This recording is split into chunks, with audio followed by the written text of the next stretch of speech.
This limitation is overcome by longitudinal studies that follow the temporal pathways from media violence to aggression within the same individuals to be able to relate patterns of media violence use to patterns of aggressive behavior.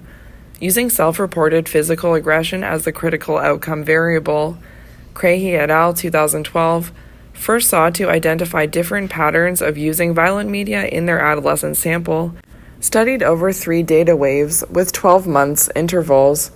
A 4th data wave, completed after the paper by Craigie et al. 2012 had been published, is included in the analyses presented in Figure 6.2. This step yielded 3 distinct trajectories of media violence, as shown in the top half of Figure 6.2. The largest group were the consistently low users of violent media, which comprised 64.4% of the total sample, with a clear gender difference. 89.7% of girls and 37.6% of boys fell into this group. The second largest group were the stable high users, comprising 50% of the boys and 8% of the girls. The third and smallest group were the desisters, who showed a declining trajectory over time, which comprised 12.4% of the boys and 2.3% of the girls. In a next step, a parallel analysis on the self-reports of aggressive behavior was conducted, which yielded 3 distinct groups with stable low, stable high, and desisting trajectories of aggressive behavior across the 4 data waves. In the final step, participants' membership in one of the 3 groups of media violence was used to predict which group they would be in on the measure of aggressive behavior. This analysis is shown in the lower half of Figure 6.2. One can see clearly that the trajectories of aggressive behavior co-vary with the trajectories of media violence use. Students who were consistently high on the use of violent media over the 4 data waves also fell into the stable high group of aggressive behavior. Students whose use of media violence declined also showed a decline in aggressive behavior. Beyond the use of violent media as a risk factor for aggressive behavior, other longitudinal evidence shows that it also predicts a reduction in prosocial behavior over time.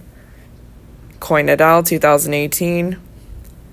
Another important design used in longitudinal studies on media violence effect is the cross-legged panel approach, in which both media violence and aggression are assessed at 2 or more points in time. As implied in the name, the focus on this approach is on the crossed, diagonal paths from media violence at time 1 to aggression at time 2, and from aggression at time 1 to media violence use at time 2. Examining these paths enables researchers to address 2 alternative explanations of the relationship between media violence and aggression: that viewing media violence makes viewers more aggressive, the socialization hypothesis, or that more aggressive individuals are more strongly attracted by violent media programs, the selection hypothesis. There is no inherent contradiction between the 2 processes, as they can be mutually reinforcing. Indeed, the downward spiral model of Slater et al. 2003 proposes that although more aggressive individuals may show a preference for violent media in the first place, the more intense use of these media may reinforce their aggressive tendencies over time. Figure 6.2. Longitudinal trajectories of media violence use and aggression over 4 waves, 12 months apart. Okay, so there's 2 line graphs. In both on the x-axis, they're measuring it over 4 periods of time, across 4 periods of time. And in the first one, the y-axis is media violence use from 0 to 9. And on the y-axis of the second one is physical aggression from 0 to 1.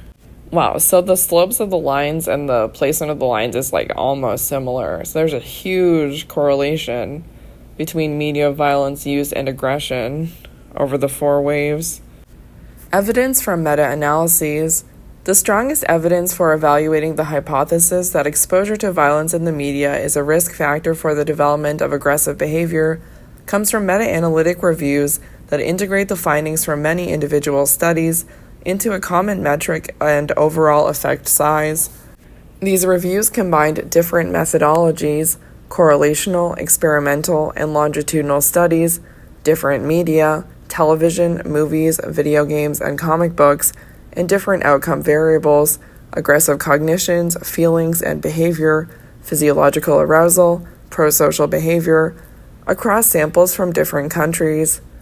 Common measures of effect size capturing the strength of the association are R, the correlation between media violence use and outcome variables, beta, the prospective prediction of the link between media violence use and aggression over time, and D, the difference between exposure to violent as opposed to nonviolent media, mostly used in experimental studies. Because more recent meta-analyses typically include the studies considered in earlier meta-analyses, we will discuss the latest meta-analyses, which differ in terms of inclusiveness of media types, violent media in general versus violent video game use, breadth of constructs, aggressive affect, cognitions, and behavior versus physical or relational aggression only, and methodology, across different designs versus experimental or prospective designs only. Considering the effects of violence across a range of media types, such as TV, movies, video games, music, and comic books, Bushman and Huseman, 2006, analyzed 431 studies with participants of all age groups. They found an effect size of R equals 0.19 for aggressive behavior, R equals 0.18 for aggressive cognition, R equals 0.27 for angry feelings, and R equals 0.26 for physiological arousal. Moreover, a negative association of R equals negative 0.08 was found between violent media use and prosocial behavior. A subsequent meta-analysis by Bushman, 2016, zoomed in on 3 cognitive correlates of aggressive behavior: hostile attribution bias, which is the tendency to interpret others' behavior as motivated by the intention to harm, see also Chapter 4, hostile perception bias, which describes the tendency to interpret other people's ambiguous behavior as aggressive, and hostile expectation bias, defined as the tendency to believe that others will respond with aggressive behavior in a conflict situation. For the hostile attribution bias, R equals 0.18, and hostile expectation bias, R equals 0.26, he found significant associations with the use of violent media, whereas the effect for hostile perception bias was non-significant. Focusing specifically on violent video games, Greatmeyer and Mugg, 2014, included 98 studies that used experimental, correlational, and longitudinal designs. Across their set of studies, the effect sizes were R equals 0.19 for aggressive behavior, R equals 0.25 for aggressive cognition, and R equals 0.17 for aggressive affect. Moreover, they also found that more violent video game play was linked to less prosocial thinking, R equals negative 0.14, prosocial feeling, R equals negative 0.16, and prosocial behavior, R equals negative 0.11. The meta-analysis by Prescott et al. 2018 only included longitudinal studies that looked at physically aggressive behavior. Across 24 studies that covered time spans between 3 months and 4 years, they found a significant prospective association between violent video game use and physical aggression of beta equals 0.11. As in the Bushman 2016 analysis, no evidence of publication bias, which refers to the overestimation of effects in published as compared with unpublished studies, was found. Whereas the meta-analyses discussed so far refer to physical aggression, Martins and Weaver 2019 examined the effects of exposure to aggression in the media on users' tendency to engage in relational aggression. They found an effect size of R equals 0.21 for exposure to relationally aggressive media content on relational aggression, and a smaller but still significant effect of R equals 0.15 of media depictions of physical aggression on relational aggression. These findings underline 2 points. The first is that a closer match between the modality in which aggression is shown between media content and outcome produces a stronger effect, which is what one would expect on the basis of observational learning theory, see Chapter 2. The second point is that there is evidence for a carryover effect, albeit weaker, from watching physical violence to showing relationally aggressive behavior. Given that both physical and relational aggression are based on the intention to harm, this common motivational basis may lead to a crossover effect of different forms of media aggression on different forms of users' aggressive behavior. Across the meta-analyses, the magnitude of the effect sizes are quite similar, as recently corroborated in a secondary analysis of 3 meta-analyses by Mathieu and Vanderweel, 2019. Following Cohen, 1988, effects in the region of plus or minus 0.10 are considered small. Those in the region of plus minus 0.30 are considered medium, and those in the region of plus minus 0.50 or higher are considered large effects. Thus, the effect sizes obtained in the media violence meta-analyses fall into the small to medium range. However, this does not mean that they are without practical significance, as claimed by some critics, e.g. Ferguson 2010. Rosenthal 1990 demonstrated that a correlation of R equals 0.20 between media violence and aggression shifts the odds of someone with high media violence use showing high levels of aggressive behavior from 50 to 50% odds, the odds if aggression was completely unrelated to media violence use, to 60-40% odds. This means that of 100 high users of media violence, 60% will fall into the high aggression group, compared with 40% of low media violence users, if all other things are equal in the two groups. Considering how widely violent media are available and used around the world, this difference of 20% translates into a large number of individuals who may become more aggressive as a result of using violent media. As Sparks and Sparks 2002 pointed out, if only one person in several 100,000 viewers was inspired by a violent movie to commit a violent act, the consequences of several million people watching that movie would be dramatic. Taken together, the meta-analytic evidence indicates that there is a link between the use of media violence and aggression. Experimental as well as longitudinal studies suggest that violent media stimuli may have a causal influence on aggression. However, as noted by Huseman 2010, this is not to say that violent media use determines aggressive behavior. Not every heavy user of violent media will be highly aggressive, just as not every drunk driver will cause a fatal accident, but the risk of aggression is increasing among the higher use group. Media violence may reinforce the effects of other risk factors, particularly exposure to violence in the real world. Brown and Hamilton Giancredis, 2005. The role of moderator variables in explaining individual differences in the susceptibility to violent media effects will be discussed later in this chapter. First, however, we will take a closer look at theoretical explanations of the underlying process that leads from media violence as the input variable to aggressive behavior as the outcome variable.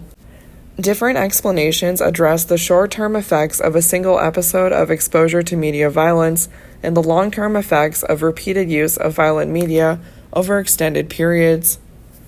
Explaining the short-term effects of media violence. This section addresses the question of how exposure to media violence increases viewers' aggressive response tendencies in the period following the presentation of the violent content. The General Aggression Model, GAM, Anderson and Bushman, 2018, introduced in Chapter 2, provides a conceptual framework which proposes that physiological arousal, aggressive affect, and aggressive cognitions pave the way for media violence as a situational input variable to elicit aggressive behavior. The key mechanisms underlying the effects of exposure to violent media stimuli on immediate aggressive responses are presented in Figure 6.3 and will be discussed in turn. Figure 6.3, Short-term effects of media violence use. It's a flowchart.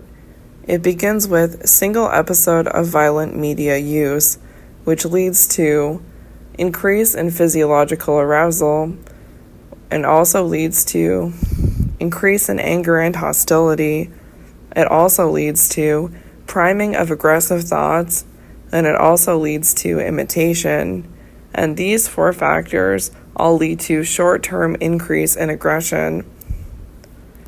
Exposure to violent media stimuli leads to an increase in physiological as well as affective arousal in the form of state anger and hostility. The meta-analyses found evidence that violent media stimuli increase physiological arousal. This increased arousal may facilitate aggression by increasing the person's activity level and strengthening dominant responses, i.e., behaviors that are most easily activated. For example, individuals confronted with a provocation are more likely to respond aggressively if they are already in a state of increased arousal, as suggested by Zillman's 1979 excitation transfer model, discussed in Chapter 2. This model suggests that arousal caused by a media stimulus may be added to the arousal caused by a provocation or other adverse stimulation and mislabeled as anger if the person is no longer aware of the source of the initial arousal, thus reinforcing an aggressive response. Zillman and Bryant, 1974. Violent media stimuli may activate aggressive thoughts, feelings, and self-concepts. Watching media depictions of aggressive interactions increases the ease with which users can access their own aggressive thoughts and feelings. The underlying mechanism is a priming process whereby a particular external stimulus, such as an aggressive act, guides the individual's attention to the congruent mental constructs, such as aggressive cognitions, thus lowering the threshold for using them to interpret social information. For a general discussion of priming and aggressive cues, see Chapter 5. Asking participants to list their thoughts after watching a violent or nonviolent videotape, Bushman, 1998, found that respondents who had watched the violent videotape produced more aggressive associations to homonyms with both an aggressive and a non-aggressive meaning, e.g., box, punch. They were also faster in identifying letter strings making up aggressive words than were respondents who had been shown a non-violent videotape. Bosch, 2010, replicated the faster recognition times for aggression-related words after playing a violent compared with a non-violent video game. In addition, he found faster accessibility of positively valenced words in the violent game condition, which indicates that violent entertainment is linked to positive associations. Furthermore, there is evidence that even brief periods of media violence use may activate aggression-related aspects of players' self-concept.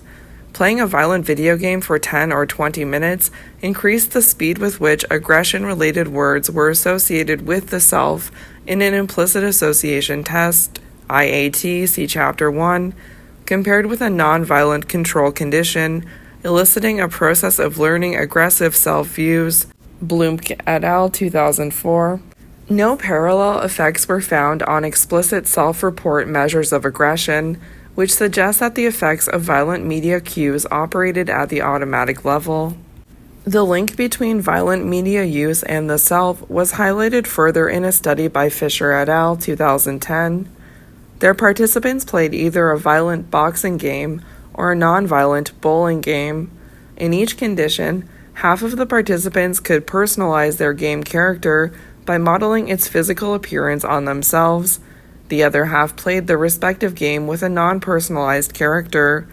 Participants playing the personalized violent game subsequently administered more hot sauce to another person as a measure of aggressive behavior, see Chapter 1, than those playing the non-personalized violent game, and both groups acted more aggressively than the players of the non-violent game in either the personalized or non-personalized condition. The effects were mediated by self-activation, feeling strong, active, and motivated, which was higher in the personalized than in the non-personalized violent game conditions. However, it seems that not only do aggressive media content prime aggressive cognitions, but the priming of aggressive thoughts then leads to a preference for violent media content. Langley et al., 1992, first activated aggressive cognitions by asking participants to compose short stories using words from a list of aggressive, as opposed to non-aggressive, terms. Next, they gave them a choice of different film clips described as varying in aggressive content. Participants who had written aggression-related stories during the priming task expressed a greater preference for the violent film clips than those who had written a story based on the neutral words. These findings support the idea of a vicious cycle between media violence and aggression, in that media violence fosters aggressive cognitions, just as aggressive cognitions create preferences for violent media. A further process that explains the short-term effects of exposure to violent media stimuli is imitation. Exposure to aggression may instigate learning processes that result in the acquisition of new behaviors. As we saw above, much of the aggression portrayed in the media is rewarded or at least unpunished. Moreover, it is often shown by attractive characters with whom the viewers can identify. As social learning theory suggests, imitation is particularly likely under these circumstances. Bandura, 1983. For a more detailed discussion, see Chapter 2. The most obvious way in which aggression portrayed in the media is incorporated in the recipient's behavioral repertoire is reflected in copycat aggression. Studies conducted as early as the 1960s showed that children imitate one-to-one the behaviors performed by adult role models. Bandura et al., 1963. Direct imitation, or copycat violence, also features with some regularity in crime reports. Deliberate as well as accidental killings were shown to have resulted from children's reenactments of scenes they had observed in the media. Although this evidence is largely anecdotal, finding a close resemblance of a specific method of killing in a real-life murder case to a fictional murder in the media points to a possible translation of virtual reality into real life. In addition, real events that receive widespread media attention, such as hijackings, are also well documented in the literature to trigger copycat violence, including the effect of self-killings by prominent public figures on subsequent suicide rates.